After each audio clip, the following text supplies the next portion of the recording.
Assalamu alaikum wa rahmatullahi wa barakatuh. Dear viewers, you are most welcome to Hasan Islamic Research Center, India. Inshallah, in today's lecture, we'll be dealing with Hadith number 6 of Arbaeen and the 40 Hadith of Imam An-Nawawi rahimahullah ta'ala. This Hadith is also one of the principles of Islam, one of the foundations of Islam. Sayyidina Imam Ash-Shafi'i rahimahullah ta'ala considers this Hadith to be 1/4 of Islam. So this is a very important hadith. I request all of you to please listen all the video or the lecture carefully.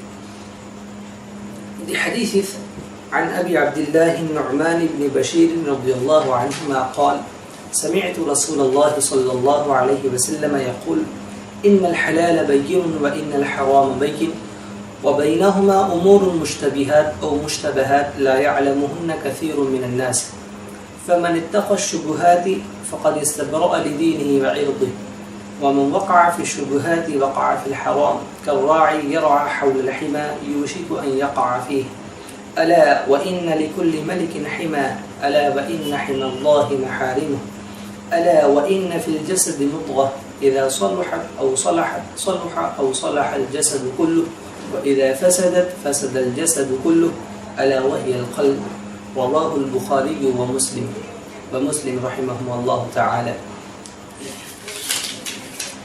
It is narrated on the authority of Sayyiduna Nu'man bin Bashir radiyallahu anhu. He says, I heard the Messenger of Allah sallallahu alayhi wa sallam saying that truly what is lawful is clear and what is unlawful is clear, and in between the two there are doubtful matters most of the people are not aware of. So whosoever refrains from doubtful matters, he safeguards his religion and his honor, and whosoever indulges in doubtful matters, he indulges in haram. Just like a shepherd who pastures his flock around a preserve, around a sanctuary, he is likely to enter it. Behold, every king has his preserve, and Allah's preserve is his prohibitions. Behold, in the human body there is a morsel of flesh. If it is sound, then the whole body is sound, and if it is corrupt, then the whole body is corrupt. Behold, it is heart. The narrator of hadith is Sayyiduna Abu Abdullah Nu'man bin Bashir radiyallahu anhu. Nu'man is on the scale of fu'lan, which is mamnu' min as-sarf. It does not accept kasra and tanween, except in some states, some conditions which are mentioned in Arabic grammar books, in Arabic syntax. Sayyiduna Nu'man bin Bashir radiyallahu anhu was a very little boy, very young boy at the time of Holy Prophet sallallahu alaihi wasallam. When the Prophet sallallahu alaihi wasallam passed away, he was just 8 years and 7 months old. He was a young boy. Sayyidina Nu'man bin Bashir radiyallahu anhu is well known in the history of Islam because of his birth. Due to his birth, he is well known.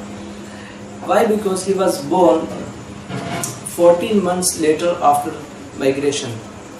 After the migration, after hijrah of the Prophet sallallahu alaihi wasallam from Mecca to Medina, after 14 months he was born, and his birth is very significant because he was the first baby boy to be born for Ansar after migration.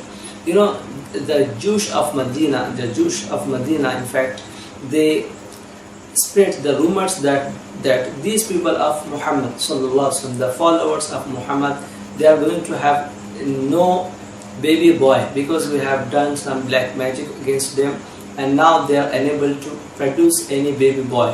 So this was, they spread rumors, and at every nook and corner of Medina, there were discussion about this. So it became the topic of discussion, the subject of discussion, that these people of Muhammad sallallahu alaihi wasallam, the followers of Muhammad sallallahu alaihi wasallam, are not going to have any baby boy. So the very first baby boy to be born in Medina, it was Sayyidina Abdullah bin Zubair radiyallahu anhu. Sayyidina Abdullah bin Zubair bin Sayyidatuna Asma bint Abu Bakr radiyallahu anha. So he was very first baby boy to born, but he was born from Muhajirin, the people who migrated from Mecca to Medina. But this Sayyiduna Nu'man bin Bashir radiyallahu anhu was born from Ansar, the people who helped these people who came from Mecca to Medina. So the births of these two brought a great joy, a great excitement and great happiness to Muslims, because there were rumors about these people of Muhammad sallallahu alaihi wasallam, about companions. So the people say it was our greatest moment, it was our most happiest moment of our lives when we saw these two children of companions radiyallahu ta'ala. Sayyidina Nu'man bin Bashir radiyallahu anhu was the most beloved and dearest of his parents. In fact, he was a very young boy, very young son. Sayyidina Nu'man bin Bashir radiyallahu anhu was such a beloved of his father that when his father Bashir comes, takes him to Rasulullah sallallahu alaihi wasallam and asks him, "O Rasulullah sallallahu alaihi wasallam, I want to give one of my gardens to my children, Nu'man. Can you please be witness on this?" Sayyidina Rasulullah sallallahu alaihi wasallam asks him, "Are you giving all of your children equally?" He says, "No, I am giving just this one." So Rasulullah sallallahu alaihi wasallam refuses him. He says, "Go to someone else and ask him to be witness, because I am not going to be witness on such business which has no justice. I'm not going to be witness on such matters, on such issues which have no justice." So I'm saying this story because he was such a beloved to his father, and he was very dearest. He was dearest and beloved to his mother also. Once his mother Umar bint Rawaha, the sister of Sayyidina Abdullah bin Rawaha, the great poet of Rasulullah sallallahu alaihi wasallam and very famous companion, she comes to Rasulullah sallallahu alaihi wasallam and asks him, "Ya Rasulullah sallallahu alaihi wasallam, please pray for my son Nu'man, so that Almighty Allah give him a lot of wealth and a lot of children."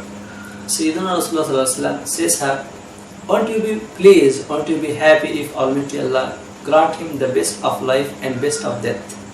Best of death means the death of shahada, martyrdom. So she becomes very happy, as the Prophet sallallahu alaihi wasallam predicted this, gave in fact great glad tidings about this Sayyidina Nu'man bin Bashir radiyallahu anhu.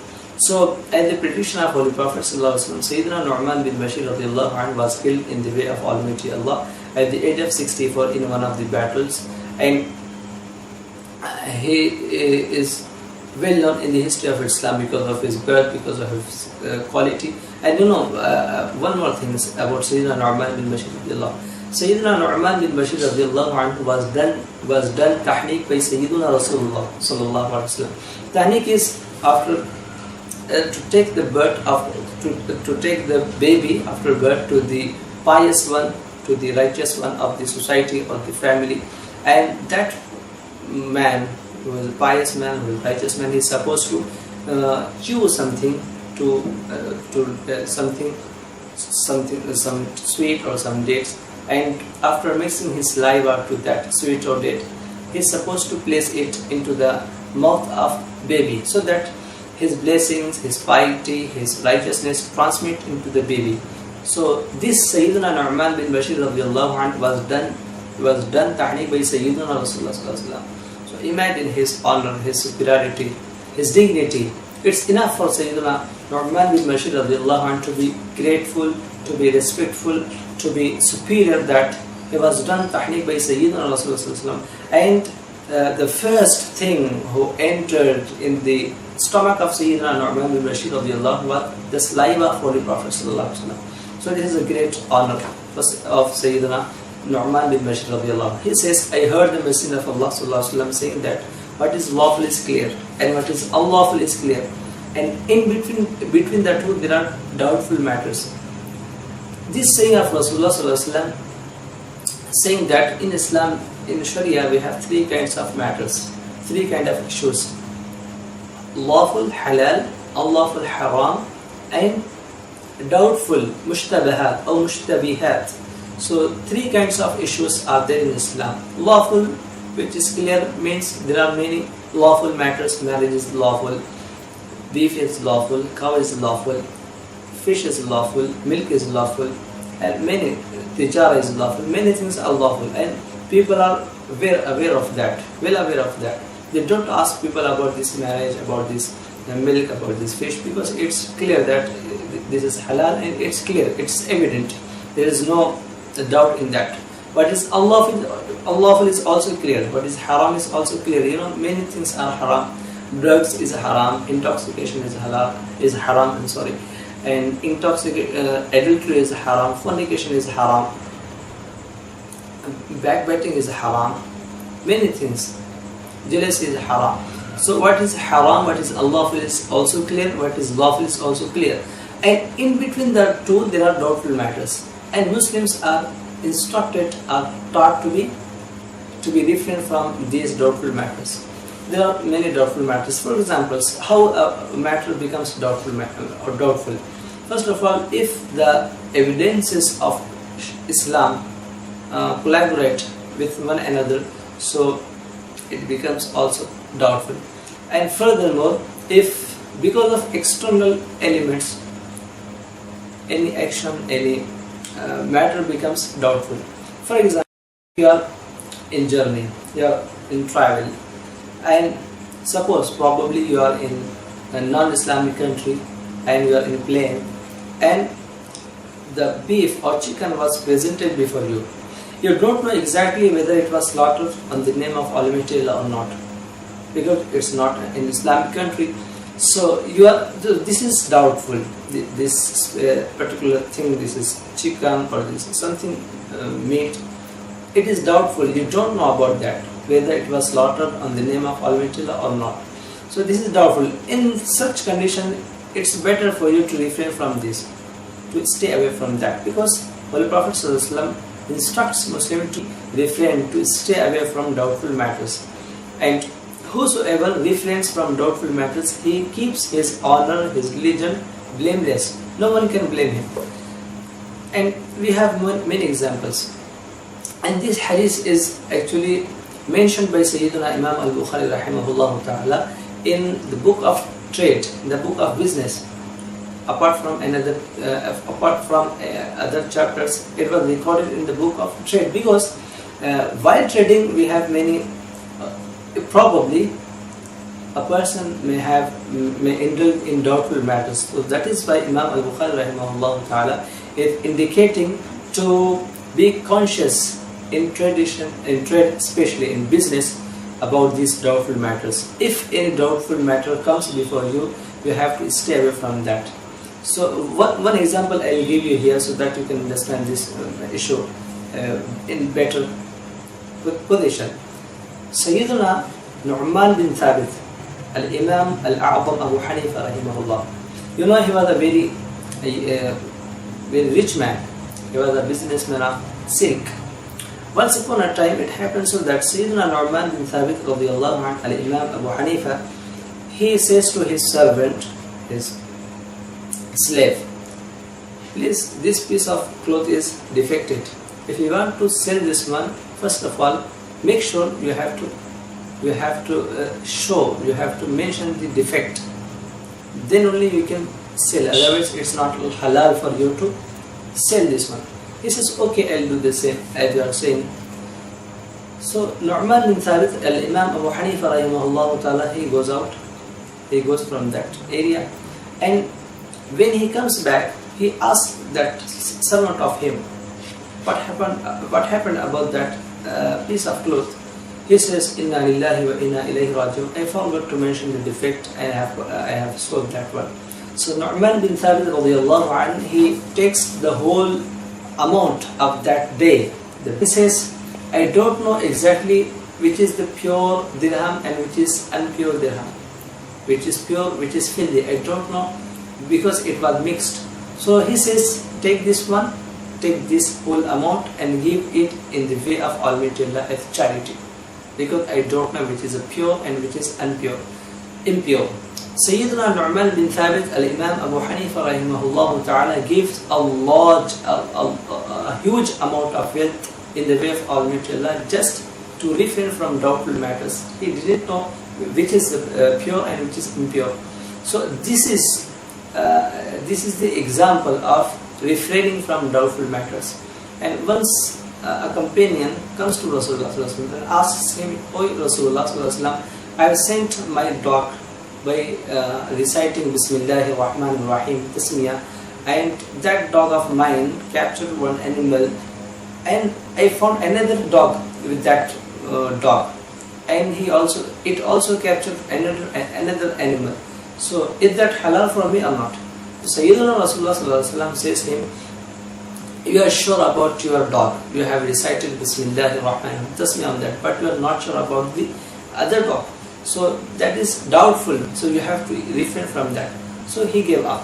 So this is Sharia. Sharia says, if you find any doubtful matter, you have to stay away from that. You have to give up. So these were some examples of doubtful matters. So Islam says, if you are having such matters, such issues which are doubtful, it's better for you to refrain, to stay away from those doubtful matters. And after that, Sayyidina Rasulullah sallallahu alaihi wasallam says, behold, every king has his preserve, his sanctuary, and Allah's preserve is his prohibitions. If a person crosses the limit and he enters the preserve of king, what happens? He will be punished. So if a person crosses the limits of Almighty Allah, so he is surely going to be punished. So that is why Almighty Allah says, my limits is my prohibitions, my preserve, my sanctuary is my prohibitions. So it's better for you not to enter it. It's compulsory for you, it's compulsory on you not to enter it, otherwise you are going to be punished. And then the Rasulullah sallallahu alaihi wasallam says, in the human body there is a morsel of flesh, there is a piece of flesh. If it is sound, then the whole body is sound, and if it is corrupt, then the whole body is corrupt. Behold, that is heart. So this is a very significant thing. If heart of ours is right, if it is upright, if it is sound, if it is clear, if it is good, if it is enlightened, then the whole body is good, then the whole body is pure. If our heart is impure, if it is filthy, if it is corrupt, then our whole body becomes corrupt, because heart is the king of body. Becomes pure by istighfar, by asking forgiveness for Almighty Allah subhanahu wa ta'ala. Heart becomes pure by the dhikr of Almighty Allah, remembrance of Almighty Allah. Heart becomes pure by humility. We have to have humility in our heart. Heart becomes pure if we refrain from backbiting, from jealousy, from envy, from any diseases of heart. So we have to purify, we have to illuminate our hearts by remembrance of Almighty Allah subhanahu wa ta'ala. If we do so, we are going to be a good slave of, we are going to be good slaves of Almighty Allah. We are going to be obedience of Almighty Allah. Otherwise, our position will be, hellfire. So that is why it's better for us to understand Islam with its proper and accurate sources, and we have to practice on that. We ask Almighty Allah to give us tawfiq to learn Islam from its sources, and to give us tawfiq to practice on Islam. Wa sallallahu wa sallam ala khayri khalqihi wa alihi wa sahbihi ajma'in. Alhamdulillahi rabbil alamin.